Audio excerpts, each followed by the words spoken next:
Welcome sa Tinagalog Novela, damang-dama sa sariling wika. Huwag kalimutang mag-like, share, at mag-subscribe para sa mas marami pang kwento. Sinabi ni Su Qingmei, Pangulo Shen, Pangulo Li, Pangulo Kai, naisip ko rin ang pagpapalawak ng merkado, pero hindi pa ito ang tamang panahon. Ang pangunahing produkto natin ngayon ay ang Jade Countenance Beauty Mask lamang. Kung palalawakan natin sa ibang merkado, baka hindi tayo maging competitive. Kaya plano kong dahan-dahan lang muna. Pag naayos na ang merkado sa Jiang City at nakagawa pa tayo ng ilang pangunahing produkto, saka ko pa iisipin ang pagpapalawak. Napahanga si Li Sihai at sinabi, Pangulo Su, naisip mo talaga ang hinaharap. Nasilaw ako sa pansamantalang tagumpay at hindi ko naisip ang mga susunod na hakbang. Tumango si Shen Yun at sinabi, Pangulo Su, tama ang iyong mga alalahanin. Kailangan nating maging maingat. Hindi pa huli ang lahat kung pag-iisipan natin ang pagpapalawak pagkatapos mapatatag ang merkado sa Jiang City. Napangiti si Kai Donglei at sabi, Pangulo Su, talagang malaki ang pananaw mo. Naniniwala akong magiging kilalang brand ang Huami Biomedical sa China sa hinaharap. Ngumiti si Su Qingmei at sinabi, masyado pang maaga para sabihin ganon. Pero magpursige tayong lahat, hindi ko kayo sasaktan. Kung gusto ninyong palawakin ang merkado balang araw, kayo ang magiging mga unang tagapagtanggol ko. Siyempre, sisiguraduhin namin ang tagumpay mo, Pangulo Su. Gawin nating kilala ang Huami Biomedical sa buong sambayanan. Nangako sina Shen Yun, Li Sihai, at Kai Donglei ng sunod-sunod. Puno ng pag-asa sa hinaharap ang kanilang mga mata. Pagkatapos noon, nag-usap pa sila ng kaunti bago umalis si Shen Yun at ang iba pa sa opisina. Nang umalis na sila, nagtungo na rin si Shu Yan sa trabaho. Tanging sina Yang Luo at Su Qingmei na lang ang natira sa buong opisina. Tumayo si Su Qingmei sa harap ng French window at tumitig palabas. Napahinga siya at sinabi, hindi ko akalain na ang 300,000 kahon ng produkto na ginawa namin ay mauubos sa isang gabi lang. Noon, nag-aalala kami na baka hindi mabenta ang mga produkto, pero hindi namin inasahan na magiging kulang ang supply ngayon. Lumapit din si Yang Luo sa bintana at ngumiti, Qingmei, sinabi ko na sayo noon pa na kailangan mong magtiwala sa sekreto kong recipe at sa produkto natin. Tumingin si Su Qingmei kay Yang Luo ng may banayad na tingin, salamat, Yang Luo. Kung hindi dahil sayo, at sa tulong mo, baka hindi nakaligtas ang Huami Biomedical sa krisis na ito. Itinaas ni Yang Luo ang kanyang kilay at ngumiti, kaya nga ba papatalsikan na ba natin ang engagement? Hindi muna, napipi si Su Qingmei at dagdag pa, pero kailangan pa rin kitang subukan ng ilang panahon. Nako, may test pa ba? Nabigo agad si Yang Luo. Siyempre, kailangang may test. Nagtawanan sila habang tinitigan ni Su Qingmei si Yang Luo at nagpout, kung ayaw mo, tapos na yan. Nagsalita si Yang Luo, test lang naman. Kakayanin ko lahat. Ngumiti rin si Su Qingmei, saka iniba ang usapan, Yang Luo, sobrang ganda ng benta ng bagong produkto. Sa tingin ko, dapat samantalahin natin ang momentum na ito para gumawa ng bagong produkto habang patuloy ang produksyon ng mask na ito.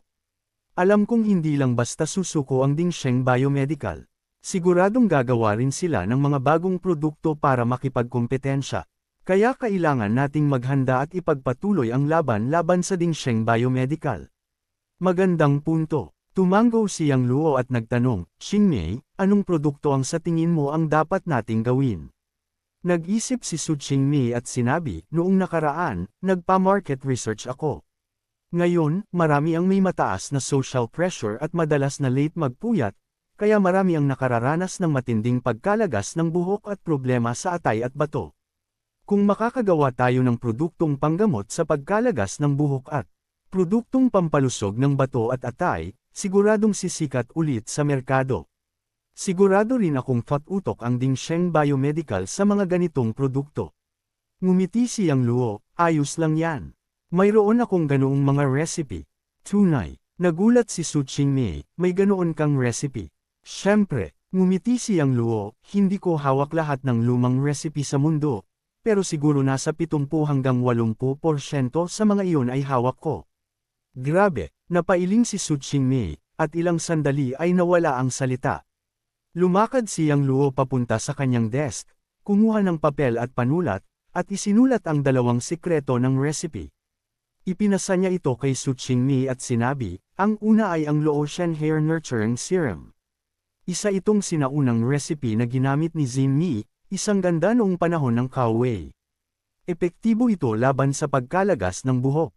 Ang pangalawa ay ang 7 Treasures Consolidating Peel.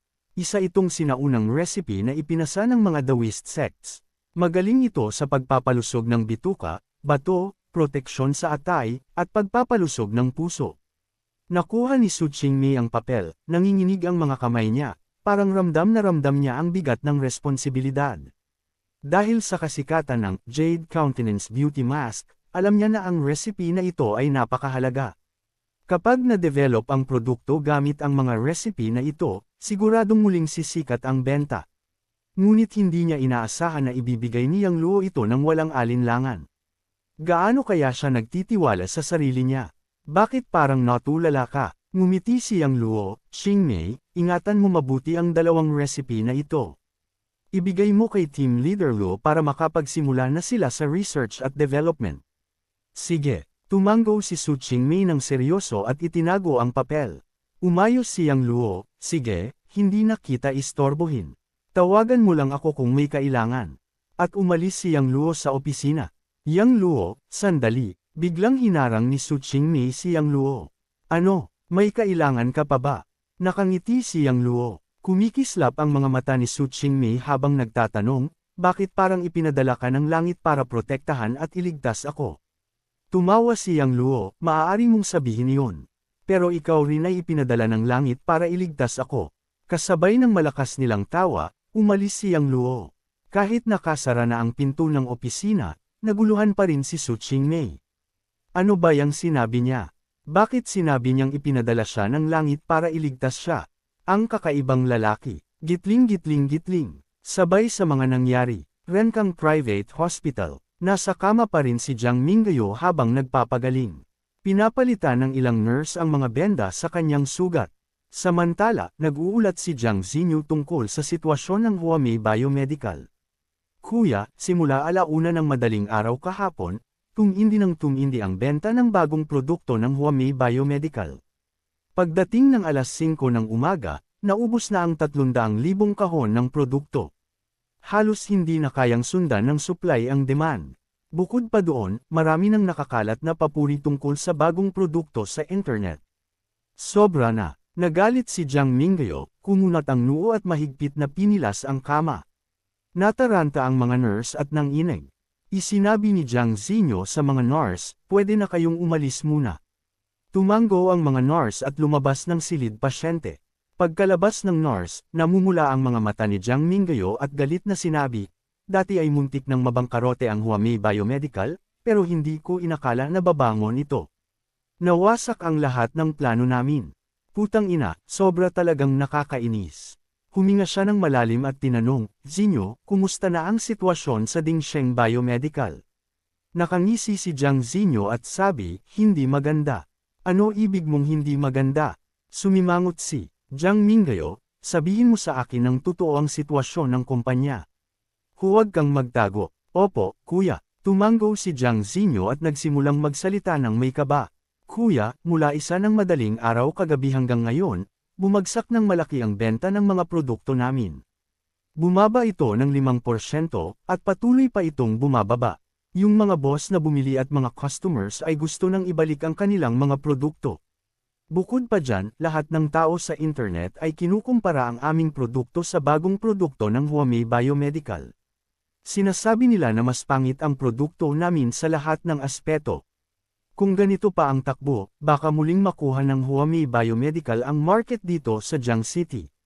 Nang marinig ang ulat ni Jiang Xinyu, lumalim ang ekspresyon ni Jiang Mingyo at tahimik siya ng matagal. Maingat na nagtanong si Jiang Xinyu, Kuya, ano ang gagawin natin ngayon? Huminga ng malalim si Jiang Mingyo, pilit niyang pinipigil ang galit. Gawin mo ito. Una, kumuha tayo ng mga peking reviewer para gumawa ng mga negatibong opinyon online. Sabihin sa kanila na may malalaking side effects ang bagong produkto ng Huamei Biomedical.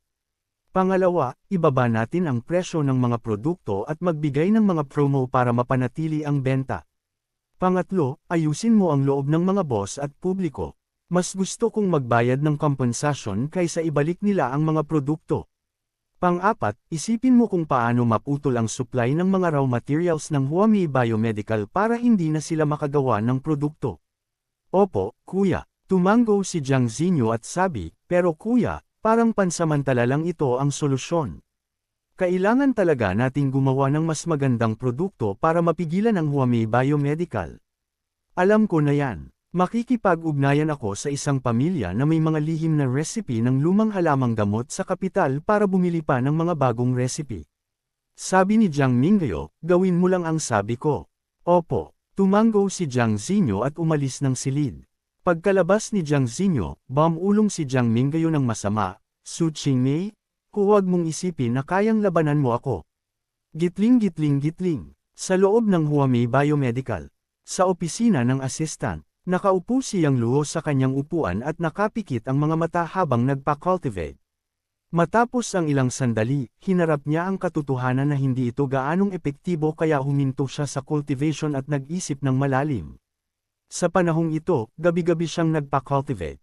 Ngunit simula nang marating niya ang late-stage foundation establishment realm, wala siyang makita na progreso. Malamang ay hindi sapat ang spirit gathering pill lang. Kaya naisip niyang gumawa ng isang spirit gathering array sa paligid ng Villa No. 8 ng Imperial River Court para makalakam ng espiritual na enerhiya ng kalangitan at lupa para sa kanyang cultivation. Noong una, isang matandang tao ang gumawa ng spirit gathering array sa bundok para sa kanya. Ngunit ang kailangan ay spirit stones bilang mata ng array. Ngayon, napakababa ng spiritual energy sa mundo, saan pa kaya makakakita ng spirit stones? Naisip na rin ni Yang Luo na gamitin ang jade bilang kapalit ng spirit stones. Pero ang spiritual energy sa ordinaryong jade ay masyadong manipis kumpara sa spirit stones. Ang tanging pwedeng kapalit ay top-grade jade. Ngunit napakaraming top-grade jade ang kailangan para maitayo ang spirit gathering array. Saan siya kukuha ng ganyang dami ng top-grade jade? Kahit gusto niyang bilhin, baka hindi pa rin siya makabili. Ito ang malaking problema. Habang malalim ang iniisip ni Yang Luo, may tumunog sa kanyang tenga. Assistant Yang, Assistant Yang. Tinignan niya si Shuyan na nakatayo sa harap niya. Assistant Shu, ano bang problema? Bakit ka nandito? Tumingin si Shuyan at ngumiti. Assistant Yang, binigyan ako ni President Su ng bonus na 10,000 yuan kagabi. Ibinabalik ko na ngayon sa iyo. Umiling si Yang Luo, Assistant Shu, sabi ko nga hindi mo muna kailangang ibalik agad. Gamitin mo muna iyon. Hindi pwede. Umalis ang ulo ni Shuyan at sabi, hindi ako gusto ng mangutang sa iba. Okay na, bigyan kita ng account number ko. Ngumiti si Yang Luo nang walang magawa at ibinigay ang kanyang account. Ilang sandali lang, na-transfer na ang 10,000 yuan sa account niya. Biglang tumunog ang telepono niya. Ang caller ID ay Huang Taien. Mabilis niyang pinulot ang tawag. Elder Huang, bakit ka tumawag ng maaga? Ano ang nangyari? Nag-aalala si Huang Taien, Master, dali. Puntahan mo si Old Son. Parang mamamatay na siya. Mamamatay na. Anong ibig mong sabihin? Napatigil si Yang Luo. Sobra ang lason na pumasok sa katawan niya. Hindi namin maalis ni Old Cow at Old Han. Nasaan kayo? Pupunta ako doon ngayon. Nasa main shop kami ng Mystic Medical Pavilion ni Old Son. Okay, naiintindihan ko. Pagkatapos magpaalam, mabilis na umalis si Yang Luo. Sumakay siya ng taxi at diretso sa Mystic Medical Pavilion. Mahigit 20 minuto ang nilakad niya bago nakarating. Sinundan siya ng isang medical staff sa ikatlong palapag. Master, nandito ka na. Master, tingnan mo na kung ano ang nangyari kay Old Son. Lason siya, pero hindi namin alam kung anong klaseng lason. Nang makita si Yang Luo, sinalubong siya ni Huang Taien, Cao Jisheng, at Han Shou uli. Nagtaka ang mga doktor at staff. Paano ang batang ito ang master ng 3 divine doctors? Umalis ang mga staff ng medical center na may halong gulat at pagtataka. Divine Dr. Huang, Divine Dr. Cao, Divine Dr. Han, totoo ba na si Mr. Yang ang master ninyo? Oo naman. Tumango si Cao Jisheng. Hindi lang kami. Si Old Son mismo ay disipulo niya. Nako, paano nangyari iyon? Hindi makapaniwala ang mga doktor. Sabi pa ni Huang Tian, kung hindi man siya makapagligtas ni Old Son, wala nang iba pang makakapagligtas dito sa Jiang City. Nagtataka ang mga doktor at gustong makita kung gaano ang kakayahan ni Yang Luo. Hindi nagsalita si Yang Luo. Lumapit siya sa kama ni Son Boren. Sa ngayon, maraming pilak na karayom ang nakasaksak sa dibdib ni Son Boren. Itim ang labi, itim ang mukha, at pati dibdib ay kulay itim. Mabigat ang tinig ni Yang Luo, lason talaga siya. Ano ang lason ni Old Son, Master? Nagmadaling tanong ni Hansho uli. Hinding-hindi ako sigurado. Susuriin ko muna ang pulso niya. Kinagat ni Yang Luo ang pulso ni Son Boren. Pagkalipas ng ilang minuto, ito ay isang napakadelikadong lason na tinatawag na pulbos ng siyam na kamatayan. Galing ito sa 10 mapanganib na halamang gamot. Raw strychnine, raw aconite root, raw aconite, raw white monkshood, raw erythema, raw pine ilia ternata, raw croton tiglium, raw euphorbia consoy, raw caper spurge, raw gamboge. His, huminga ng malalim si Huang Tian, totoo bang na-venom si matandang Son ng 9 Lives powder na ito? Nakita ko lang ang 9 Deaths powder sa isang lumang aklat. Hindi ko pa nakita ang sinumang tunay na nakapaghanda nito. Nang makita nila na si Yang Luo ay nag-pulse lang kay Son Boren at nalaman agad kung anong lason ang pumasok sa katawan niya, napamangha ang mga doktor na naruroon. Tila ba talagang magaling ang binatang ito? Umiiling si Cao Jisheng, hindi ko pa nga naririnig ang lason na ito dati. Hindi ko nga ito madetect. Sabi naman ni Hansho uli, hindi ko pa rin ito nakita dati. Ang lason na ito ay kakaiba, gawa ito sa 10 hilaw na halamang gamot.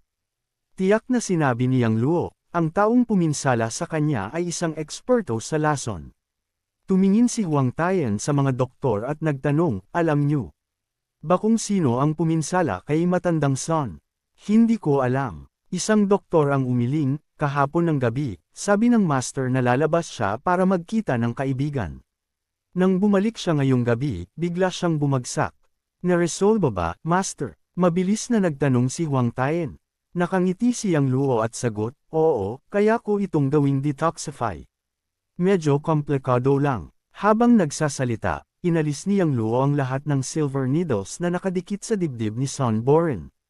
Ginamit niya ang True Chi sa kanyang katawan at ginamit ang 9 needles of Heavenly Dao para muling iturok ang mga silver needles sa iba't ibang acupuncture point sa dibdib ni Son Boren. Swish! Swish! Swish! Isa-isang tumurok ang 9 na silver needles sa 9 na acupuncture point sa dibdib ni Son Boren. Buzz buzz buzz. Nang maturok, nanginginig ang mga silver needles at kumikislap ang mga ito ng gintong ilaw. Namangha ang lahat ng doktor na naruroon. Kahit sina Huang Tian, Cao Jisheng, at Hansho uli, na nakita na ang 9 needles of Heavenly Dao, napahanga pa rin sa eksenang ito. Sa pamamagitan ng 9 needles of Heavenly Dao, nakita nila ang mga phenomena tulad ng 1 absolute, 2 dualities, 3 talents, 4 divisions, 5 elements, 6 paths, 7 stars, 8 trigrams, 9 palaces, at 10 directions. Ang mga doktor ay labis na namangha. Ano ba tong klaseng acupuncture technique na ito? Ang galing talaga. Oo nga, wala pa akong nakitang ganito. Nagsabi ang ilang doktor. Ito ang 9 needles of Heavenly Dao. Paliwanag ni Huang Tian. Ha! Ito pala ay 9 needles of Heavenly Dao. Ang una sa Divine Needle List sa China. Sabi ng isang doktor, puno ng pagkabigla. Tama yan. Tumango si Huang Tian. Nang marinig ito, napabilis ang hininga ng mga doktor. Para sa mga nag-aaral ng Chinese medicine, isang karangalan na makita ang ganitong klaseng teknik. Lalo na ang 9 needles of Heavenly Dao. Tahimik silang nakatingin sa 9 na silver needles sa dibdib ni Son Boren, halos di makapaniwala. Habang nanginginig ang mga needles, lumabas mula dito ang isang itim na likido na may masangsang na amoy. Habang lumalabas ang likido, nawala ang itim na kulay sa mukha ni Son Boren at unti-unting bumalik ang kanyang natural na kulay. Unti-unting nawala rin ang itim na patch sa kanyang dibdib. Lumipas ang panahon. Nang tumigil ang panginginig ng mga needles, iniwiwo ng kamay ni Yang Luo ang mga ito. Isinilid niya uli ang mga needles sa kahon. Sige, nalinis na ang lason ni matandang Son. Ganoon lang ba? Napaisip ang isang doktor. Kung sinabi ng master, siguradong ganoon. Sabi ni Cao Jisheng. Ngunit hindi pa siya natatapos ng unti-unting binuksan ni Son Boren ang kanyang mga mata. Naku, totoong gumaling siya. Ang galing, di nagtagal ay gumaling na. Si Mr. Yang ay isang buhay na huatwo. Namangha ang mga doktor at labis na humanga kay Yang Luo. Naintindihan nila ngayon kung bakit kinikilala siya ng 4 na Divine Doctors ng Jiang City bilang kanilang master. Sino ba ang makakahusga sa galing ng batang ito sa medisina? Tumingin si Son Boren sa lahat ng mga tao at nagtanong, Master, Old Huang, Old Cao, Old Han, bakit kayo nandito? Hindi ba ako patay na? Sabi ni Huang Tian, matandang Son, kung hindi nilapatan ng aksyon ng Master ang lason ng 9 Deaths Powder sa katawan mo, matagal ka nang namatay. Umupo si Son Boren at yumuko, salamat sa pagligtas ng buhay ko, Master. Hindi mo kailangang magpasalamat. Dahil tinawag mo akong master, kailangan kitang iligtas. Winala niyang Luo ang kamay at nagtanong, ngunit gusto kong malaman, sino ang puminsala sa iyo? Hindi sumagot si Son Boren. Tahimik siya. Pinilit ni Cao Jisheng, matandang Son, sabihin mo na. Sabi ni Han Shouli, ang puminsala sa iyo ay nilagyan ka ng 9 Deaths Powder. Maliwanag ang intensyon niya na patayin ka. Huminga ng malalim si Son Boren at sinabi, kasalanan ko ito. Paano mo nasabi na kasalanan mo? Nagtanong si Huang Tian, pati na si Yang Luo at iba pa. Nagsimula si Son Boren, mahaba ang kwento. Sabi ni Yang Luo, walang problema, matandang Son. May kikinig kami. Dahan-daang sinabi ni Son Boren, nang ako ay 10 taong gulang pa lamang. May isang matandang doktor na naglalakbay na nagsabi na siya ang tagapagmana ng Mystic Medicine Sect. Nakita niyang may talento ako kaya tinanggap niya akong estudyante at tinuruan ng medisina at misteryosong teknik. Kasama ko noon ang isang senior brother at junior sister. Ang senior brother ay si Dokung Ching, at ang junior sister ay si Jiang Yamo. Pinag-aralan namin ang medisina at misteryosong teknik mula sa aming master at naging parang magkapatid kami. Ngunit lumipas ang panahon, pareho naming minahal ni senior brother do si junior sister Jiang. Isang araw, ipinahayag naming dalawa ang aming damdamin kay junior sister Jiang, pero pinili niya ako. Dahil dito, nagalit si senior brother Do at iniwan ang sekta. Bago siya umalis, sinabi niyang babalikan niya ako para patayin. Sa loob ng 50 taon, hindi na namin nakita si senior brother Do. Ngunit narinig namin na may isang tinatawag na Poison Dr. King sa mundo ng medisina. Nang alamin namin, siya pala iyon. Kahapon lang, dumating si senior brother Do sa Jiang City at inimbitahan akong kumain. Masaya akong pumunta sa appointment. Pero sayang, hindi pa rin niya nakakalimutan ang kanyang galit kaya nilason niya ang alak ko. Hindi ko ito magamot. Nang marinig ang kwento ni Son Boren, naintindihan ni Yang Luo at ng iba ang nangyari. Hindi inasahan ni Yang Luo na may ganitong love-hate relationship ang matandang ito. Sabi ni Huang Tian, Lolo Son, hindi ba sobra na ang senior brother mo? Dahil pinili ka ng junior mo, hindi ba dapat masaya siya para sa iyo bilang senior brother mo? Bakit naging mortal enemy mo siya? Ngumisi rin si Han Shouli, tama yan. Ang senior brother mo ay hindi matapang. Wala siyang pasensya. Hinaplos ni Cao Jisheng ang kanyang dibdib, Lolo Son, kung tatangkain pang saktan ka ng senior brother mo, tutulungan ka namin na turuan siya ng leksyon. Tumanggo sina Huang Tian at Han Shouli. Kahit madalas silang mag-away, talagang iginagalang nila ang isa't isa at matagal na silang magkaibigan. Ngayon na nalaman nilang may gustong saktan si Son Boren, syempre ayaw nila yon. Sabi ni Son Boren na may hinanakit, kasalanan ko ito. Kung gusto ni senior brother Do patayin ako, hayaang kunin niya ang buhay ko. Paano naman ito kasalanan mo? Nakisawsaw si Yang Luo, hindi pwedeng pilitin ang relasyon. Maliwanag na hindi gusto ng junior mo ang senior brother mo. Kung pipilitin mong ibigay ang junior sister mo sa senior brother mo, saktan mo ang junior sister mo. Kaso, magsasalita pa si Son Boren pero, gitling. Talk, talk, talk. May biglang malakas na pagtapik at pag-iyak sa labas ng pinto. May masamang nangyari. Pumasok kayo at magsalita, sabi ni Son Boren. Binuksan ang pinto at pumasok ang isang doktor na halatang nagmamadali. Nang makita siya si Son Boren na nakaupo sa kama, namangha siya, "Master, gumaling na po kayo." "Oo," tumanggo si Son Boren, "sabihin mo, bakit ka ganyan?" "Anong nangyari?" Nagmadaling sabi ng doktor, "Master, may matandang dumating kanina." Nang dumating siya, tinanong agad niya kung patay ka na. "Akala namin may sira ang ulo ng matanda kaya pinaalis namin siya." Pero hindi siya umalis, nagwisik pa siya ng pulbos na gamot. Biglaang na-poison ang ilan sa mga doktor at empleyado namin. Gulo na sa ibaba ngayon. Nakita ito ni Son Boren. Napalalim ang kanyang mukha, nandito siya. Natural na alam ni Yang Luo at iba pa kung sino ang tinutukoy ni Son Boren. Agad na sinabi ni Cao Jisheng, "Hindi ko inasahan na maglakas loob pa siyang bumalik." Dumating siya sa tamang oras. "Halika, salubungin natin siya." Gitling gitling gitling. Sa main hall ng Mystic Medical Pavilion. Nagulo ang buong bulwagan. May ilang doktor at empleyado ng medical center na nakahiga na sa lupa, nanginginig ang katawan, namumutla ang mukha, at may bula sa bibig, klarom na poison sila at malapit ng mamatay. Agad na iligtas sila, may magligtas. Dali, tawagin si Divine Dr. Huang at ang iba pa. Nasa itaas na si Dr. Lee para tawagin sila. Sigaw-sigaw ang mga doktor at mga tauhan habang nililigtas ang mga na-poison. Pero kahit na ano pa ang ginagawa nila, hindi nila malaman kung anong klase ng lason ang pumasok sa mga biktima. Walang paraan para ma-detoxify ang lason. Nagmamasid sa gilid ang mga taong pumunta para kumuha ng gamot. Hindi kalayuan ay nakatayo ang isang matandang lalaki. Nakaitim siyang damit, payat, hindi hihigit sa 1.75 metro ang taas. Balakid ang kanyang mahaba at kulay abu-puting buhok na nakatali sa likod, kitang-kita ang maputlang mukha niya. Siya ang Poison Dr. King, si Do Kung Ching. Galit na sabi ng isang doktor, "Lolo, wala namang galit sa inyo dito.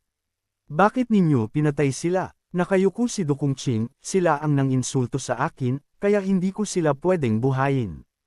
"Ikaw." Isang doktor pa ang nagturo kay Do Kung Ching, "Kunin mo ang antidote. Kapag namatay sila, hindi mo kakayanin ang magiging resulta." Nakangisi si Do Kung Ching, "Mga disciples ba kayo ni Son Boren? Hindi ba kaya ninyong ma-detoxify?" Pero pagkasabi niya ng mga ito, isang malakas na sigaw ang galing sa hagdan. "Senior Brother Do, ako ang gusto mong patayin. Bakit sila mo pa pinahamak?" Tumingin lahat sa direksyon ng boses. Lumapit sina Yang Luo at iba pa. Kinaykit ni Do Kung Ching ang kanyang mga mata, "Interesante. Hindi ka pa pala patay, Lolo Son. Hindi lang ang old Son buhay pa, na-detoxify pa ang lason sa katawan niya." Galit na lumabas si Cao Jisheng, "Old Son ay junior brother mo rin.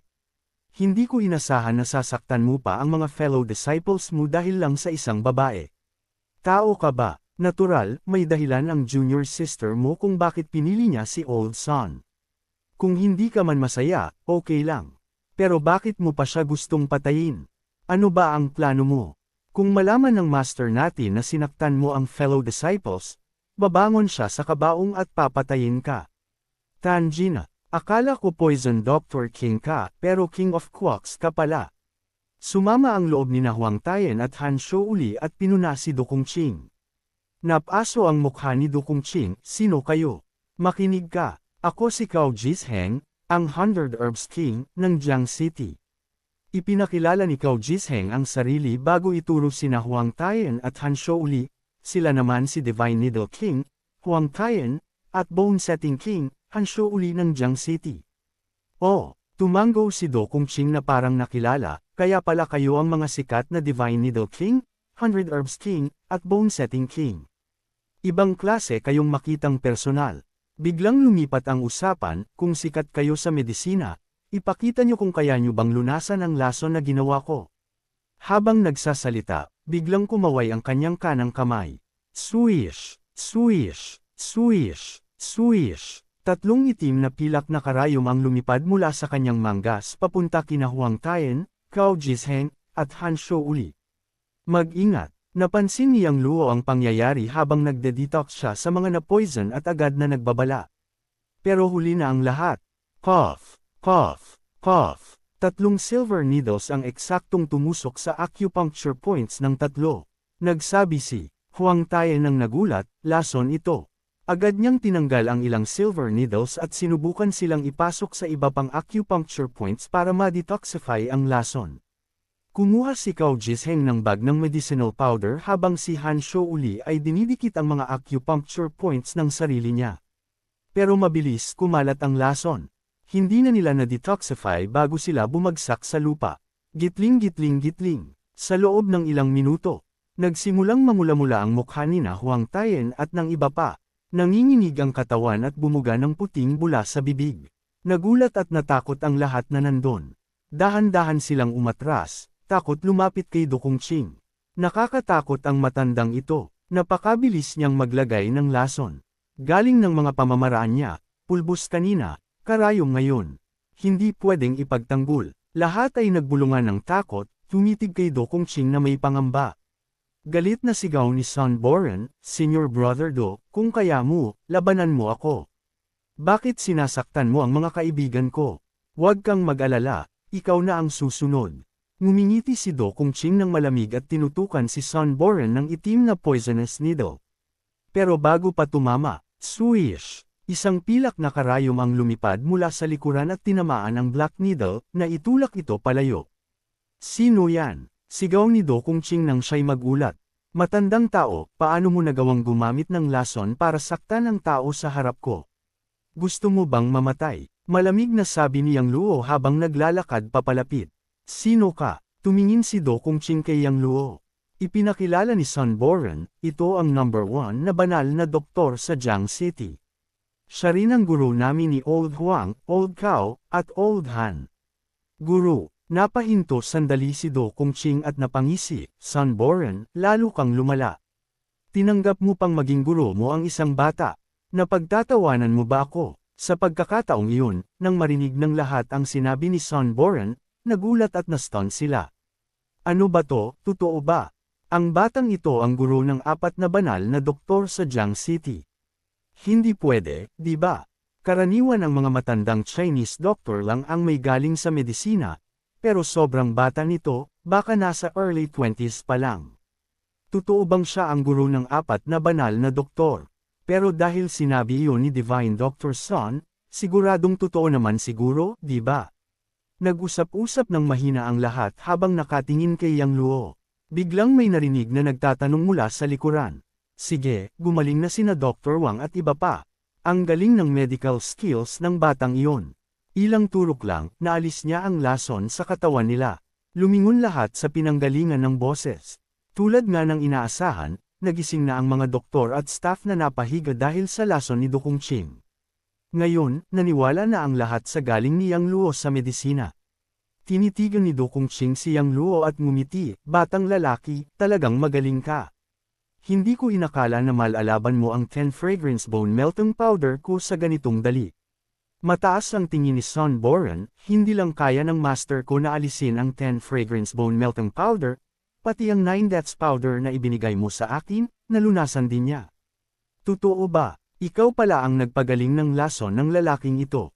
Tinitigan pa ni Do Kongqing si Yang Luo ng may interes. Hindi mahirap para sa akin ang mga lasong yan, sagot ni Yang Luo ng walang emosyon.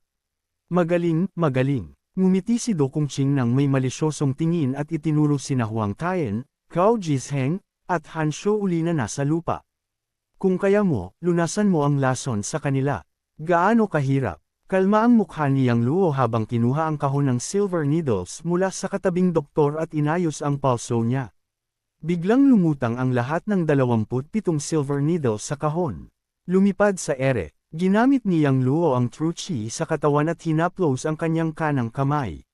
Swish! Swish! Swish! Swish! Pamusok ang 27 silver needles sa 9 na acupuncture points sa dibdib ni na Huang Tayen, Cao Jisheng, at Han Shouuli. Buzz buzz buzz! Bawat isa ay tinusok ng 9 na silver needles at nanginginig. Napamangha ang lahat ng doktor na naroon. Sobrang galing ng acupuncture skills ng batang ito. Sabay niyang ginawa sa 3. Hindi na lang medical skills ang tingnan, pati teknik niya, kamangha-mangha. Nag-usap-usap ang lahat habang namamangha. Nakita ni Do Kongqing na napaikit ang kanyang mga mata sa gulat.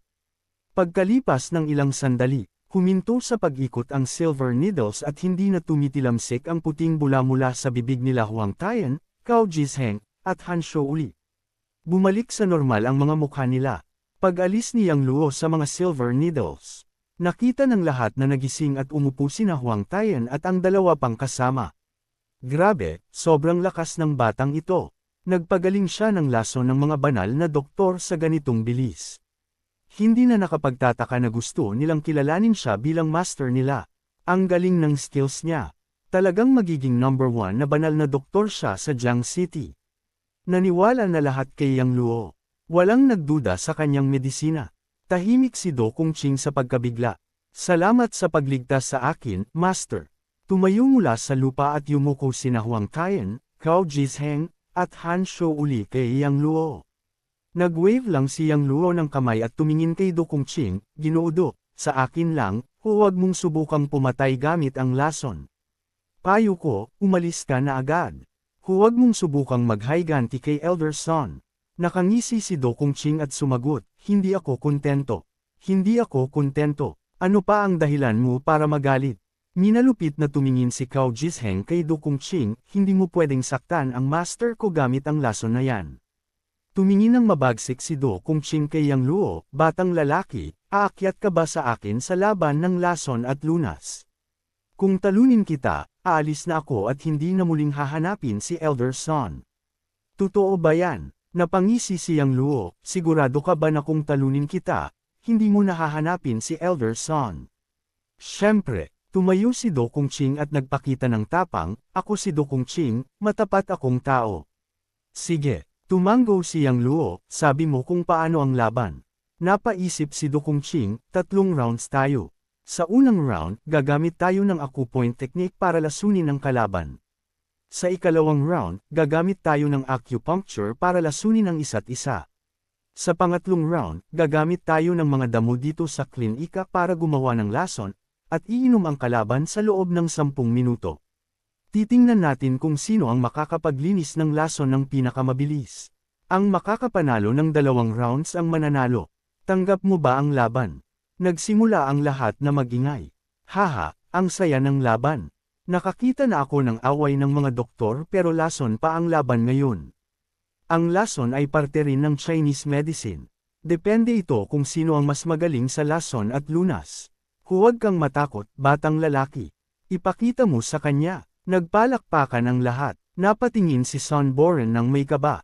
Dahil si Do Kongqing ay kinikilala bilang hari ng lason, ibig sabihin, napakagaling niya sa larangan ng lason at lunas. Bagaman magaling si Yang Luo sa medisina at lunas, hindi ibig sabihin na magaling siya sa paggawa ng lason.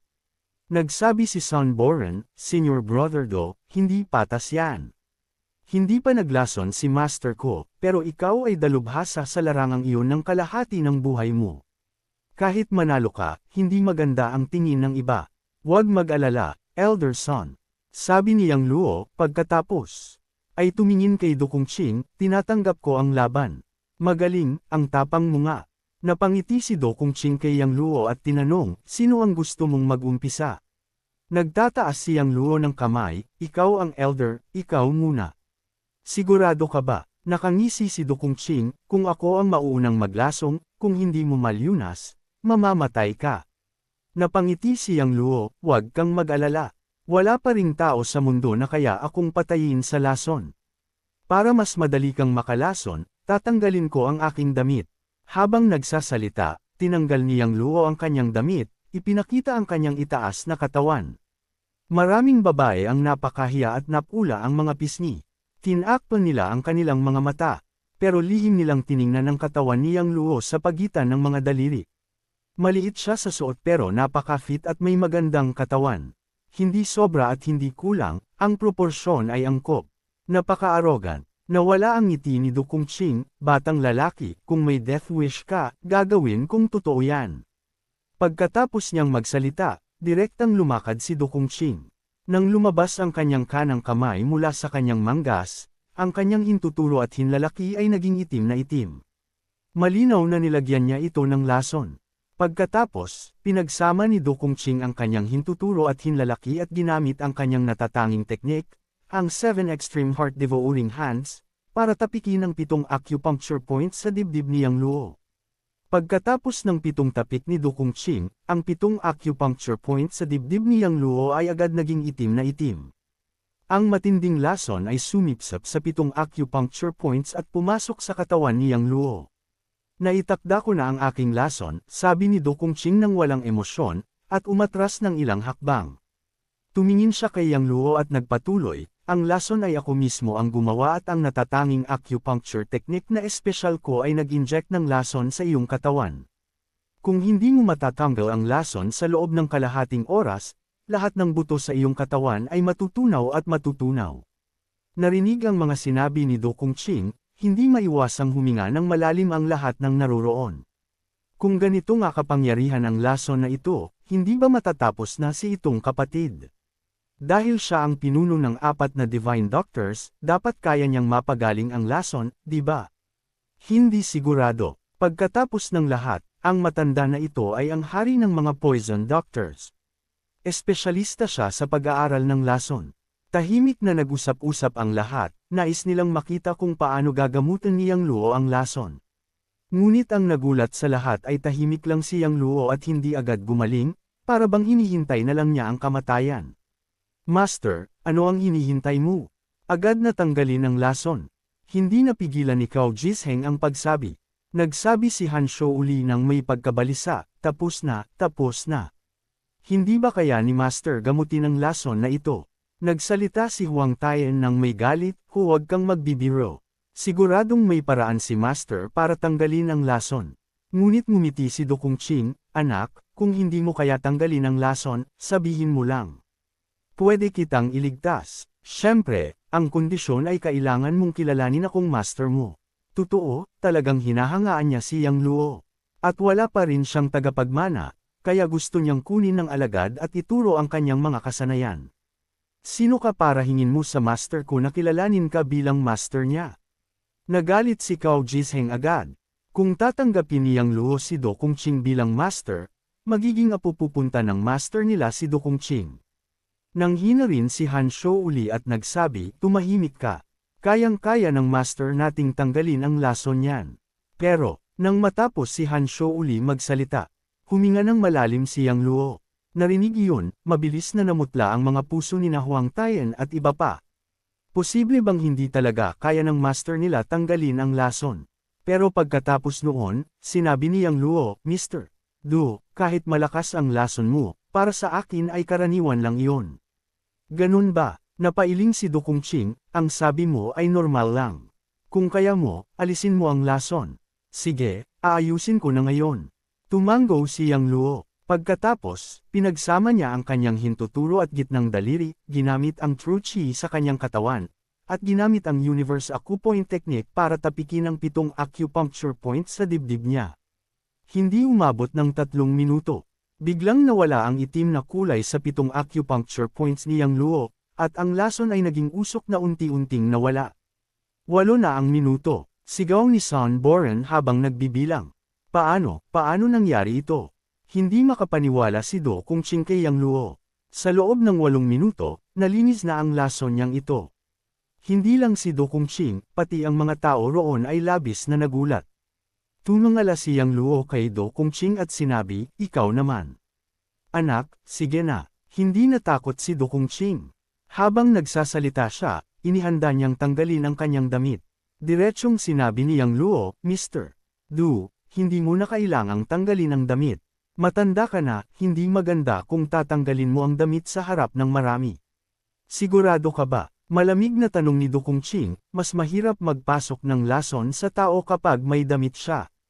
Huwag kang mag-alala, hindi pinansin ni Yang Luo. Lumapit siya at ginamit muli ang Universe Acupoint Technique, tinapik ang 9 na acupuncture point sa dibdib ni Do Kung Ching. Pagkatapos, umatras siya ng 2 hakbang at sinabi, tapos na. Ganoon lang ba? Nagulat si Cao Jisheng, Master, 9 lang ang tinitik niya at parang hindi niya nilason. Nagsimulang mag-alala si Han Shou uli, pwede ba na kulayless at walang lasa ang lason ni Master? Tumango si Huang Taien, posible nga. Pero bago matapos magsalita si Huang Taien, bigla namang sumigaw si Do Kung Ching na halatang nasasaktan. Dumaloy ang malamig na pawis sa kanyang noo, at napangitim ang mukha niya. Grabe, parang bumabalik na agad. Hindi ba sobrang lakas ng lason mo? Napahiya ang isang tao at nagsabi. Tumingin si Do Kung Ching kay Yang Luo na may sakit, hindi mo ako nilason. Sa halip, inalis mo ang mga lason na nasa katawan ko. Aba, ang galing mo talaga. Dahil matagal nang pinag-aaralan ni Do Kung Ching ang mga lason, maraming mga lason ang nasa kanyang katawan. Kahit na kaya niyang pigilan ang mga ito, napakahirap para sa kanya nang biglang alisin ito ni Yang Luo. Naramdaman niya ang pangangati at sakit sa buong katawan. Para siyang nasusunog at giniginaw ng sabay. Nabigla ang lahat sa mga sinabi ni Do Kung Ching. Grabe, ang galing talaga ng kapatid na ito. Hindi na niya kailangang lasunin ang isa, kinuha niya lang ang mga lason sa katawan ng matanda at hindi na niya kinaya. Nilason niya ang kalaban ng hindi nilalason, ang galing talaga. Hindi tumigil ang mga paghanga. Tumingin silang lahat kay Yang Luo nang may bagong paggalang. Lalo na sina Huang Tian, Cao Jizheng, Han Shouli, at Sun Boren na lalong humanga kay Yang Luo. Anak, gusto mong lasunin ako gamit ang lason sa katawan ko. Pangarap mo lang, nagngit-ngit si Do Kung Ching. Pagkatapos, tiniklop ang kanyang kanang kamay, pinagsama ang hintuturo at hinlalaki, at tinapik ang acupuncture point sa dibdib niya. Pero kahit paulit-ulit, hindi naging epektibo. Kaya kumuha siya ng isa pang bag ng gamot na pulbus at nilunok. Ang gamot na iyon ay espesyal na ginawa niya para sa lahat ng uri ng lason. Matapos ang lahat, napawi na ni Do Kung Ching ang lason sa kanyang katawan. Ngunit nabasa siya ng pawis at humihingal ng malakas. Pinunasan niya ang pawis sa noo at sinabi kay Yang Luo, Anak, sinabi ko na hindi mo ako kayang lasunin gamit ang lason sa katawan ko. Senior Brother Do, 15 minuto ang ginamit mo para tanggalin ang lason.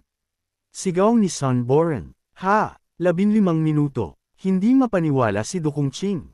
Sun Boren, niloloko mo ba ako? Hindi ako gagawa ng ganyang kalokohan. Sabi ni Sun Boren, binilang ko ang oras kanina. Totoo, 15 minuto nga. Anong malaki ang panalo mo? Hindi mo ba tatanggihan? Sabi ng ilan na nagbibilang din. Ako si Do Kung Ching, hindi ako palpak. Napailing si Do Kung Ching at tumingin kay Yang Luo, Anak, simulan na natin ang pangalawang round. Pagkatapos ng kaunting pahinga, nagpatuloy si Do Kung Ching, ikaw muna sa pagkakataong ito para walang masabing nilalabag kita. Sige, tumango si Yang Luo, hindi ba kailangan ko tanggalin ang damit ko ngayon? Tinanong ni Do Kung Ching, alam ko kung ilan at saan ang acupuncture points ng katawan ng tao. Hindi lang sa damit, kahit nakapikit ako ay mahahanap ko. Sabi ni Yang Luo, o sige, seryosong tumango si Do Kung Ching, sige, gawin mo na. Hindi na nag-atubili si Yang Luo at kumaway gamit ang kanyang kanang kamay. Swish, swish, swish, swish. Siyam na pilak na karayom ang lumipad mula sa kahon ng karayom ng doktor patungo kay Do Kung Ching. Sa susunod na segundo, siyam na pilak na karayom ang tumagos sa kanyang mga damit at pumasok sa siyam na acupuncture point sa dibdib ni Do Kung Ching. Buzz buzz buzz. Pagpasok ng siyam na karayom sa acupuncture points, agad itong nanginginig at kumikislap ng makinang na gintong ilaw. Muling tumingin si Do Kung Ching sa kanyang dibdib. Agad na namangha ang kanyang mga mata. Ito ang numero 1 sa Divine Needle Rankings, ang siyam na karayom ng Heavenly Dao. Tama, tumango si Yang Luo, Ginoong Do, magaling ang paningin mo. Sinabi ni Do Kung Ching, batang lalaki, lalo mo akong pinapahanga. Hindi ko inakala na matutunan mo pala ang alamat na teknik ng acupuncture. Hindi ka basta-basta, ngunit, ang siyam na karayom ng Heavenly Dao ay may milagrosong epekto sa pagpapagaling ng sakit. Pero hindi ko pa narinig na pwedeng gamitin ito para maglagay ng lason. Nakangisi si Yang Luo at sinabi, sino ang nagsabing maglalason ako? Hindi ka maglalason. Paano mo ako mapapatalo, Og? Bago matapos magsalita si Do Kung Ching, napasigaw siya ng malakas. Naging madilim ang buong mukha ni Do Kung Ching. Ang kanyang leeg at balat na nakalantad ay naging madilim din. Nagsimulang damaloy ang malamig na pawis sa kanyang noo at nagsimulang samukan ng puting bula. Para siyang nalalanta at halos bumagsak. Nakita ng lahat ang pangyayaring ito at nagulat. Ang lason ay mabilis umaksyon. Nagsalita ang isang tao na nanginginig ang boses. Nag-alala rin si Sun Boren. Kahit ano paman, si Do Kongqing ay kanyang senior brother. Ayaw niyang mapahamak si Do Kongqing. Tumingin siya kay Yang Luo, Master, ito. Walang emosyon ang sabi ni Yang Luo, huwag mag-alala, hindi siya mamamatay. Batang lalaki, iniisip mo na ginamit mo ang paraang ito para paikutan ang lason sa katawan ko. Sumigaw ng galit si Do Kongqing kay Yang Luo. Nakangisi si Yang Luo, Ginoong Du, mas mabuti sigurong tumahimik ka. Mas mahalaga na mabilis nating ma-detoxify ang lason. Ramdam ni Do Kongqing na malala ang kanyang sitwasyon. Muling pinaganya ni Yang Luo halos lahat ng lason sa katawan niya. Kaya hindi na siya nagpatumpik-tampot pa at mabilis na nagsimulang mag-detoxify. Una niyang ginamit ang teknik ng acupuncture sa pagtapik ng ilang acupuncture points sa dibdib.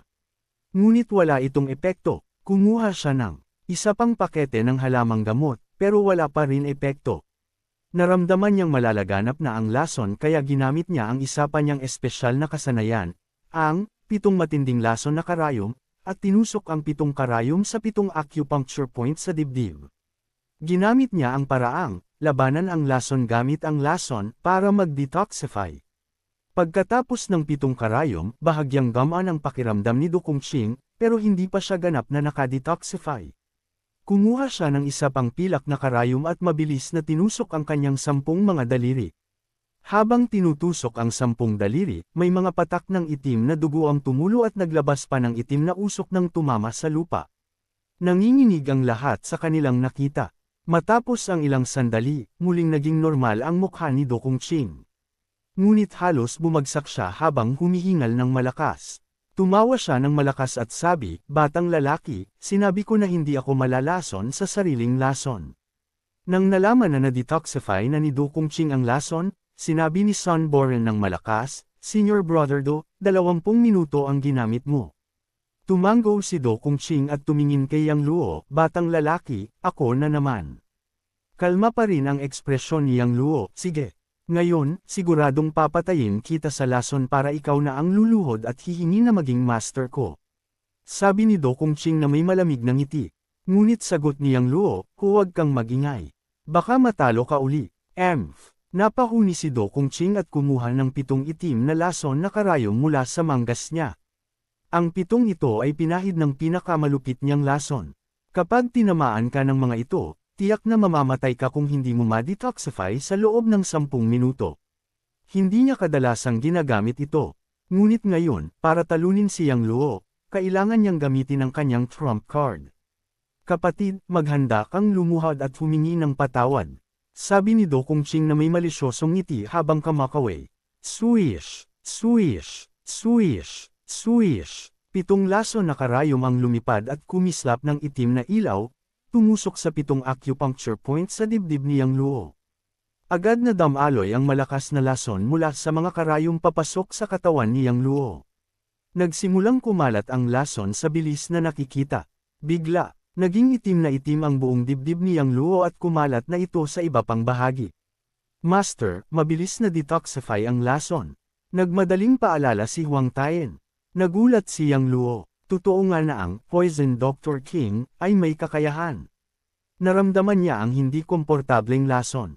Kailangang malaman na sa ilalim ng pagsasanay ng matandang lalaki, immune na siya sa lahat ng karaniwang lason.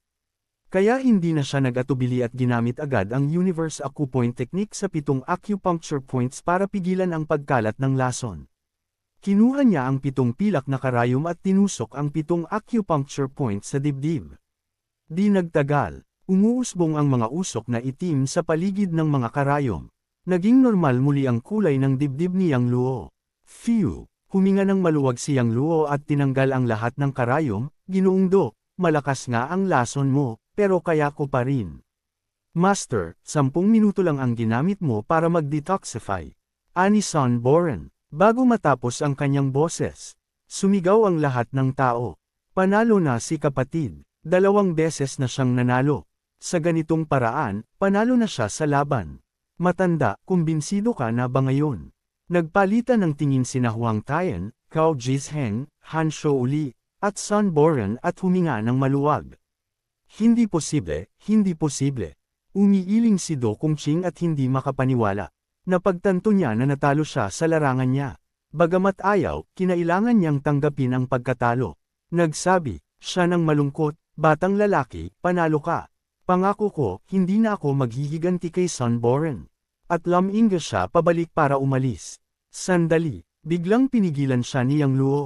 Lumiko si Do Kongqing, may gusto ka pa. Sabi ni Yang Luo, Ginoong Do, tapusin natin ang ikatlong round.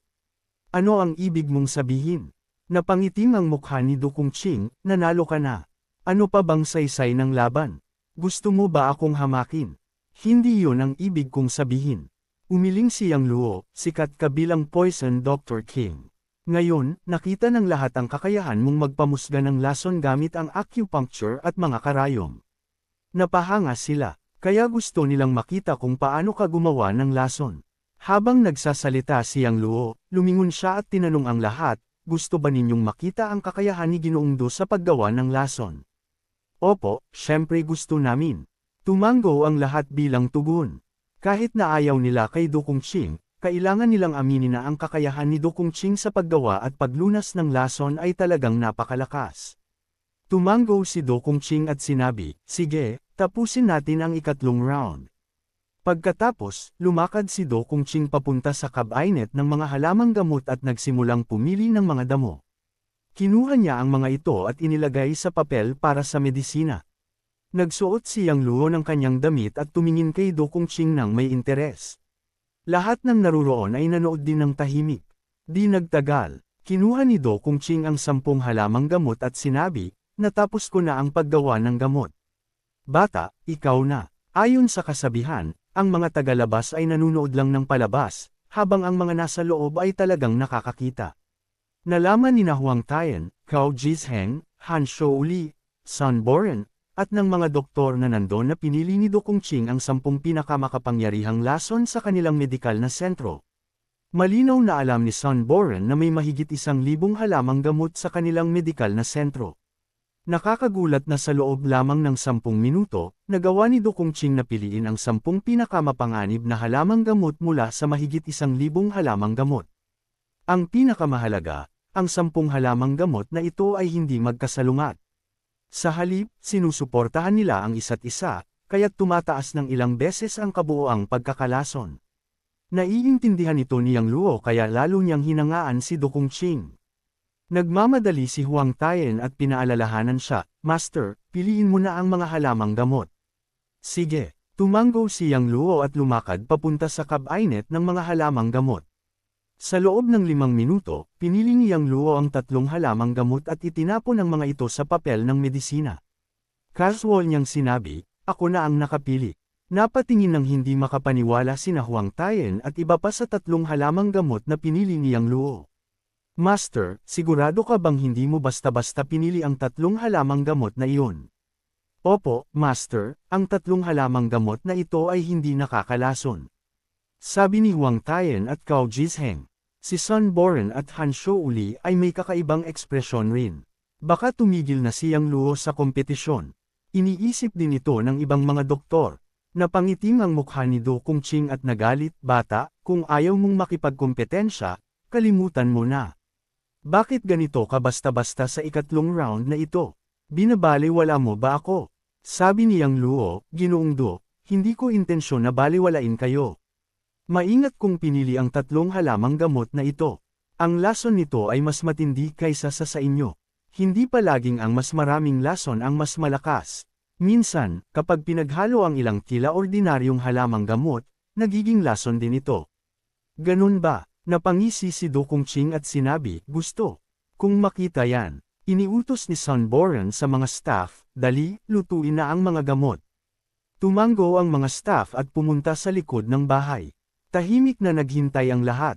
Pagkalipas ng kalahating oras, dumating ang 2 waiter na may dalang 2 mangkok ng sabaw ng gamot. Sabi ng isa, ang mangkok na ito ay gawa ni Ginoong Do. At ang isa naman ay gawa ni Ginoong Yang. Sabi ng isa pang empleyado. Lumakad si Yang Luo papunta, kinuha ang sabaw ni Do Kongqing at ininom ng isang lagok. Hindi nagpatalo si Do Kongqing. Kinuha niya ang sabaw na gawa ni Yang Luo at ininom din ng isang lagok. Pagkalipas ng ilang minuto mula nang inumin ni Yang Luo ang sabaw, nagiba ang kulay ng kanyang mukha, naging pula at berde pati ang balat na naka-expose sa labas. Umuusbong na ang lason. Sigaw ni Huang Tayen. Tumingin ang lahat kay Yang Luo, hinihintay siyang gamutin ang lason. Hindi huminto si Yang Luo. Kinuha niya ang isang pilak na karayom at tinusok ito sa siyam na acupuncture point sa kanyang dibdib. Nang mapasok ang siyam na karayom, nagsimulang nanginginig ng malakas ang mga ito. Sa loob ng hindi lalampas sa 10 minuto, sumilip ang mga usok na itim mula sa mga karayom at unti-unting naglaho sa hangin. Matapos maalis ang lason, itinago ni Yang Luo ang mga karayom, Ginoong Do, karapat-dapat kang tawaging Harry ng lason, dahil sa kakayahan mong makagawa ng ganitong klase ng lason mula sa limitadong dami ng halamang gamot sa maikling panahon. Tila walang lason sa mundong ito ang makakalason sa iyo, sabi ni Do Kung Ching na humanga. Pero, bata, kahit kahanga-hanga ang iyong kakayahan sa paglunas ng lason, medyo ordinaryo naman ang kakayahan mo sa paggawa ng lason. Hindi ba sinabi mo na ang lason na ginawa mo mula sa 3 halamang gamot ay mas malakas kaysa sa akin? Bakit hindi ako naapektuhan? Ngunit bago pa man siya makatapos magsalita, "Arg!" Biglang sumigaw si Do Kung Ching na puno ng sakit. Ramdam niya ang matinding kirot sa buong katawan. Sa susunod na sandali, hindi na siya nakapag-detox. Nahulog siya sa lupa at nagsimulang manginig. Masungit ang kanyang mukha na nagpapakita ng matinding sakit na parang mamamatay na siya. Hindi maiwasan ni Huang Tayen ang pagsigaw, "Diyos ko, paano nangyari na ang 3 hindi nakakalason na halamang gamot ay naging napakalason ng pagsamahin?" Nagmadaling sabi ni Sun Boren, "Master, mukhang mamamatay na si Senior Brother Do." Pakiligtas siya. Kalma si Yang Luo at sinabi, "Huwag kayong mag-alala, gagaling siya." Lumipas ang panahon. Pagkalipas ng higit 10 minuto, nagkaroon ng reaksyon. Path! Bamuka ang bibig ni Do Kung Ching at niluwa ang isang bungkus ng itim na dugo. Nang makita ito ng lahat, nagulat sila. Napatay kaya ng lason ang matandang ito. Habang nag-aalala ang lahat, tumayo si Do Kung Ching na parang walang nangyari. Yumuko siya ng malalim kay Yang Luo at nagsabi, "Salamat, maliit na kapatid, sa pag-alis ng lahat ng lason sa katawan ko. Labis akong nagpapasalamat." Pagkatapos niyang sabihin ito, natahimik ang mga tao. Hindi ba kanina ay nalason siya? Bakit ayos na siya ngayon? Sabi niya tinulungan siya ng maliit na kapatid na alisin ang lahat ng lason. Ano ibig sabihin nito? Naguluhan ang lahat. Habang nagtataka ang mga tao, tumingin si Do Kung Ching kay Yang Luo na may paghanga, "Maliit na kapatid, naiintindihan ko na. Sa unang 2 round ng kompetisyon, sinadyang pinakilos mo lahat ng lason sa katawan ko.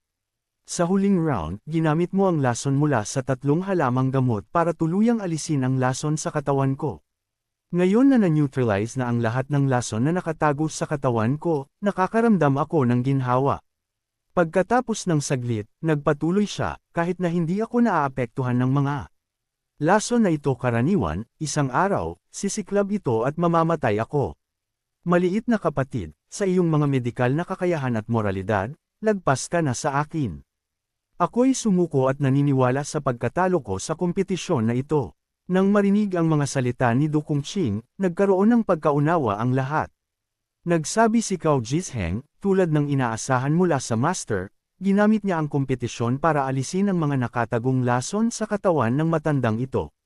Napakahusay, talagang napakahusay. Ang iba pang mga naroon ay tumanggo rin, na may malalim na paggalang kay Yang Luo. Pagkatapos, tumingin si Do Kung Ching kay Sun Boren at bumantong hininga, "Junior Brother Sun, bilang iyong senior brother, dapat kitang pagpalain kapag nakita kitang magkasama kay Junior Sister Jiang. Ngunit kinamumuhian kita noon dahil naiinggit ako. Nais ko pa nga sanang patayin ka noon. Alam kong mali ako, hindi ko inaasahan na patawarin mo ako, ngunit gugugulin ko ang natitirang buhay ko sa pagsisisi." Senior Brother Do, natunggol si Sun Boren at namula ang kanyang mga mata. Muling tumingin si Do Kung Ching kay Yang Luo at sinabi, "Munting kapatid, simula ngayon, ikaw ang aking tagapagligtas at aking amo. Sa hinaharap, kapag tinawagan mo ako, anuman ang kailangan mo, kahit pa dumaan ako sa bundok ng mga talam at dagat ng apoy, hindi ako mag-aatubiling tumulong." Kasabay nito, iniabot ni Do Kung Ching kay Yang Luo ang isang itim na business card at mabilis na umalis. Biglang sumigaw si Son Boren kay Do Kongqing mula sa likuran, Senior Brother Do, pinapatawad kita. Pwede ka bang manatili? Ha. Tumawa ng malakas si Do Kongqing at sinabi, kinukonsidera kong tahanan ang buong mundo. Bakit ako titigil sa isang lugar lang? Ngunit Junior Brother Son, kung kailangan mo ng tulong ko sa hinaharap, pupunta ako kahit ano pa ang mangyari.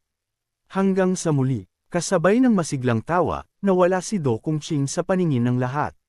Tumingin si Yang Luo sa direksyon kung saan umalis si Do Kongqing at bahagyang ngumiti sa kanyang mga labi. Sabi nga, ang matandang ito ay talagang malaya ang pakiramdam. Iminungkahi ni Son Boren, Master, tanghali na. Kumain tayo ng sabay. Sige, tumanggo si Yang Luo. Pagkatapos noon, sina Yang Luo, Son Boren, Huang Taiyan, Cao Jisheng, at Han Shou-uli ay naghanap ng malapit na restoran at nagpareserba ng pribadong kwarto para kumain. Habang kumakain, bigla naisip ni Huang Taiyan, Master, sa loob ng 3 buwan, gaganapin ang 9th Medical Dao Competition ng ating Chinese Medical Association. Bukod sa mga pangunahing medical sect sa China, dadalo rin ang ilang kilalang medical sect mula sa ibang bansa. Sa panahong iyon, magtatagisan at magpapalitan ng mga kaalaman ang mga pangunahing medical sect sa buong mundo. Maari itong ituring na isang medical conference, at siguradong magiging masigla ito. Master, bakit hindi ka sumali? Sumang-ayon din si Cao Jisheng, tama, Master. Kapag sumali ka, tiyak na mapapahanga mo lahat. Medical Dao Competition. Nagtanong si Yang Luo ng may interes, saan-saan at anong mga medical sect ang sasali. Sumagot si Han Shou-uli, narito ang Medical Saint Sect sa Country Sakura, Medical Templar Sect sa Country Kimchi, Witch Doctor Sect sa Country Elephant, Buddhist Medical Sect sa Country Asan, Spiritual Medical Sect sa Country Golden Pagoda, at Western Medical Association sa Eurodomain. Nilingon ni Yang Luo ang mga mata at sinabi, Medical Saint Sect, Medical Templar Sect, Witch Doctor Sect, Buddhist Medical Sect, Spiritual Medical Sect, Western Medical Association. Kawili-wili. Hindi niya inaasahan na marami palang medical sect mula sa ibang bansa. Mabilis na nagdagdag si Son Boren, sabi nila, para maging mas kapanapanabak ang Medical Dao Competition, naglaan ang mga pangunahing medical sect ng mahahalagang premyo. Halimbawa, ang Medical Saint Sect at Medical Templar Sect ay naglagay ng 2 acupuncture bronze figurines bilang gantimpala. Kung sino man ang mananalo sa huling labanan, bibigyan siya ng gantimpala mula sa lahat ng medical sect. Simula sa pagiging interesado, lalo pang nangganyo si Yang Luo nang marinig ito. Matagal na niyang nais makuha ang mahalagang acupuncture bronze figurine mula sa Country Sakura at Country Kimchi. Ngayon na dumating ang pagkakataon, hindi niya ito palalampasan.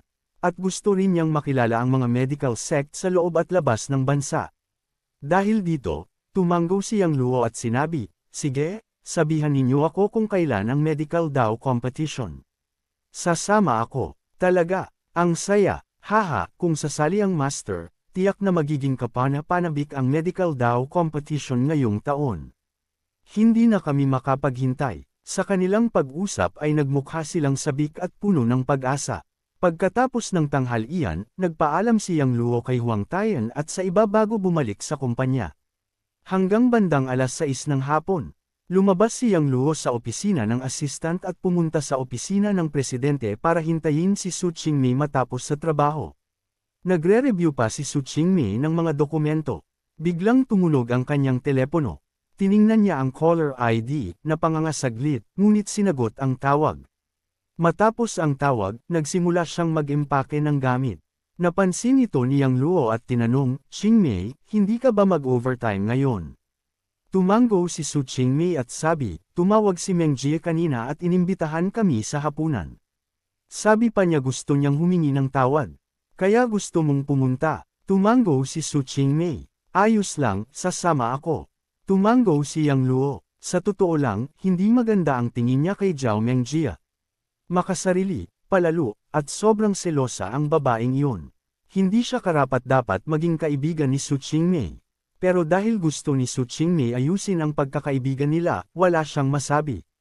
Lumabas sila ng kumpanya at nagmaneho papuntang restoran na Alice, na inireserba ni Zhao Mengjia. Ito ay isang mamahaling restoran na may western style, marangya ang dekorasyon at may banyagang aura. Mga well-dressed at mga elite ng lipunan ang madalas kumain dito. Pagparada nila ng kotse, pumasok si Yang Luo at Su Qingmei sa restoran. Pagpasok, may narinig silang tawag. Qingmei, dito. Lumiko si Su Qingmei at nakita si Zhao Mengjia, naka-Chanel na maikling damit at mabigat ang make-up, nakamakaway. Lumapit sila. Masigla na sinabi ni Zhao Mengjie, Qingmei, Ginoong Yang, maupo kayo. Naupo si Yang Luo at Su Qingmei. Tinawag ni Zhao Mengjie ang waiter para mag-order. Sino ang gusto ninyong kainin? Iniabot ni Zhao Mengjie ang menu kay Su Qingmei. Okay lang sa akin ang kahit ano. Sabi ni Su Qingmei. Ako rin. Sabi ni Yang Luo ng simple. Sige, ako na ang o-order. Bumalik ang menu kay Zhao Mengjie at nag-order siya. Napansin ni Yang Luo na mamahalin ang mga in-order ni Zhao Mengjie, kaya napaikit siya ng bahagya. Hindi siya naniniwala na malaking loob si Zhao Mengjie. Ano kaya ang gusto nitong gawin? Nang umalis ang waiter, ngumiti si Zhao Mengjie at nagsabi ng same time, Qingmei, Ginoong Yang, nagkamali ako noon at nasabi ang maraming maling bagay. Taos puso akong humihingi ng tawad. Sana patawarin niyo ako, dahil mukhang taos puso si Zhao Mengjie. Ngumiti si Su Qingmei, Mengjie, nakaraan na iyon. Huwag na nating pag-usapan. Qingmei, pinatawad mo ba ako? Si Zhao Mengjie ay labis na natuwa. Oo, tumango si Su Qingmei. Napaluha si Zhao Mengjie sa saya. Qingmei, ang galing mo. Salamat, sobrang salamat. Akala ko hindi mo na ako kakausapin muli. Anong sinasabi mo? Ngumiti si Su Qingmei at iniling ang ulo. Pagkatapos ay sinabi, by the way, Mengjie, sinabi mo sa telepono na may gusto kang sabihin sa akin. Ano iyon? Tumingin si Zhao Mengjie kay Yang Luo at may pagkabahala sa mukha, ito, hindi maganda ang sasabihin. Ano ang hindi mo masabi? Naguluhan si Su Qingmei, Mengjie, kung talagang kaibigan mo ako, sabihin mo na lang. Nag-atubili si Zhao Mengjie sandali bago sinabi, Qingmei, sana maging maunawain si Ginoong Yang at palagpasin si Hao Yang. Sa narinig ito, napangisi si Yang Luo sa loob ng kanyang puso. Hindi pala nagtataka kung bakit sobrang masigasig ang babae ngayon. Nais pa nga niyang magpamil bilang paghingi ng tawad. Ito pala ang plano niya. Yang Luo, ano ang ginawa mo kay Ginoong Li? Bakit sinabi ni Mengjie yan? Tumingin si Su Qingmei kay Yang Luo nang may pagkalito. Dapat itanong mo kay Miss Zhao ang tungkol dito. Walang emosyon na sagot ni Yang Luo. Mabilis na nagtanong si Su Qingmei, Mengjie, ano ang nangyari? Pumikit ng labi si Zhao Mengjie. Dati, aksidenteng na-offend ni Hao Yang si Ginoong Yang sa ospital, kaya siya ay inaresto at dinala sa police station. Sinasabi na malapit na siyang mahatulan. Aksidenteng na-offend siya. Ngumiti si Yang Luo, Miss Zhao, hindi ako ang na-offend ni Li Haoyang, kundi si Director General Lei ng Jiang City. Namumugto ang mga mata ni Zhao Mengjie, Ginoong Yang, pinuntahan ko si Haoyang ilang araw ang nakaraan. Sabi niya, alam niya ang pagkakamali niya. Sana bigyan mo siya ng pagkakataong magbago. Habang nakikinig si Su Qingmei, lalo siyang nalilito. Huminga ng malalim si Su Qingmei at sinabi, Yang Luo, ano ba talaga ang nangyari niyo ni Ginoong Li? Pwede mo bang sabihin ng detalyado? O sige, sasabihin ko. Tumango si Yang Luo at ikinwento ang nangyari sa Central Hospital. Hindi niya gusto na sabihin ito kay Su Qingmei, pero dahil nagpakipot si Zhao Mengjie, wala na siyang itinatago. Pagkatapos marinig ang kwento ni Yang Luo, lumubha ang ekspresyon ni Su Qingmei. Sabi ni Yang Luo, Qingmei, para maghayganti sa akin, gustong patayin ni Li Haoyang si Director General Lei. Sa tingin mo, mapapatawad ko ba siya? Mapapatawad ba siya ni Director General Lei? Hindi ito simpleng pagkakamali, kundi krimen. Sadyang pagpatay. Natatakot si Zhao Mengjie, kumupas ang kulay ng mukha. Umiiling siya at paliwanag, hindi niya balak pumatay, gusto lang niyang maghayganti sa'yo. Hindi ko inakala na ganito kalala ang nangyari. Habang nagsasalita, damaloy ang luha niya, Ginoong Yang, Doktor si Haoyang. Maganda ang kinabukasan niya, hindi siya pwedeng mapriso. Ginoong Yang, pakiusap, maging maunawain ka't palagpasin siya. Ikaw ang tagapagligtas ni Director General Lei. Basta sabihin mo, tiyak papalampasin niya siya. Kaya talagang nagmamakaawa ako. Sagot ni Yang Luo ng malamig, kung alam mo na ganito, bakit mo pa ginawa? Adult na si Li Haoyang. Dapat managot siya sa ginawa niya. Xingmei, pwede mo ba siyang kumbinsihin? Nakita na hindi siya matutulungan, nagsimulang manalangin si Zhao Mengjie kay Su Qingmei. Nagsabi si Su Qingmei ng malalim ang buntong hininga, hindi ako makikialam dito. Kumbinsihin mo si Yang Luo. Pupunta ako sa banyo. Tumayo si Su Qingmei at umalis. Pagkatapos niyang umalis, kinuha ni Yang Luo ang kanyang cellphone at pinaandar ang recording. May kutob siya na hindi mabuti ang babaeng ito. Tipo ng tao na hindi sumusuko hanggat makuha ang gusto. Kailangan niyang maging maingat. Tumingin si Zhao Mengjie kay Yang Luo ng mapagkawang gawa at nang hihingi, Ginoong Yang, kung palalampasan mo si Haoyang, magbabayad ako. Sabihin mo lang ang halaga. Kung hindi sapat, dagdagan ko pa. Huwag kang mag-alala sa pera. Umiiling si Yang Luo, nakangiti nang. Mapait si Zhao Mengjie at hinayla pababa ang kanyang kwelyo, Ginoong Yang, kahit ano pa ang sabihin mo, handa akong ibigay sayo, kahit ang katawan ko. Inabot ni Zhao Mengjie ang kamay ni Yang Luo. Agad na iniiwasan ni Yang Luo at namula ang noo, Miss Zhao, respeto sa sarili mo. Nang makita niyang iniiwasan siya ni Yang Luo, nagalit, nahihiya, at naiinis si Zhao Mengjie. Huminga ng malalim at sinabi, Ginoong Yang, ano ba ang kailangan kong gawin para palampasin mo si Haoyang? Ano man ang sabihin mo, hindi ko siya palalampasan. Sagot ni Yang Luo ng malamig, Miss Zhao, payuhan kita. Hindi karapat-dapat si Li Haoyang sa ginagawa mo. Mas mabuting hiwalayan mo na siya. Huwag mo na akong pakiusapan. Tapos na ito, tungkol sa sinabi mo kanina, pwede ko naman hindi sabihin kay Qingmei. Bakit? Tumingin si Zhao Mengjie kay Yang Luo ng punong ng sama ng loob, bakit hindi mo siya palalampasin? Alam mong isang salita mo lang at makakalabas na siya. Bakit ayaw mo tulungan? Naging malamig din ang ekspresyon ni Yang Luo, sabi ko na, hindi lang siya nagkamali, nagkasala siya. Dapat managot. Lumutang ang sama ng loob sa mga mata ni Zhao Mengjie at sinabi ng matindi, pinilit mo akong gawin ito. Anong pinipilit ko sayo? Nagkunot noo si Yang Luo sa pagiging walang katwiran ni Zhao Mengjie. Biglang pinunit ni Zhao Mengjie ang kanyang damit sa ilalim at sumigaw, panliligalig. Sa isang iglap, nagulat ang lahat sa cafeteria at tumingin. Tumayo si Zhao Mengjie, hawak ang dibdib, at ilang hakbang na umatras na may takot na mukha, huwag mo akong hawakan. May fiancé ka, bakit ako nilalapastangan mo? Nakatabi si Yang Luo, nakaupo ng kalmado at nakatingin kay Zhao Mengjie. Natuwa at nainis siya, akala niya'y hayop ang babaeng ito. May fiancé na siya pero naghahanap pa rin ng gulo. Mga tao, lalala na ang moral ng mundo. Isang hayop na nagbibihis tao ang nagpunta dito sa high-end na restaurant para kumain. Miss, huwag kang matakot. Nandito kami, hindi kanya gagalawin. Biglang nagsimula ang lahat sa restaurant na batikyusan si Yang Luo. May ilang lalaki pang ang lumapit para maging tagapagtanggol ni Zhao Mengjie. Dumating ang manager ng restaurant kasama ang ilang attendants. Miss, ano ang nangyari? Tinanong ng manager si Zhao Mengjie. Sabi ni Zhao Mengjie, fiancé siya ng kaibigan ko. Nagkukwentuhan kami, pero bigla niya akong hinawakan at sinabi na gusto niya ako at gustong makipagtalik. Ayaw ko pero pinunit niya ang damit ko. Please subscribe Tinagalog Novela, libre lang yan kaibigan. Maraming salamat po.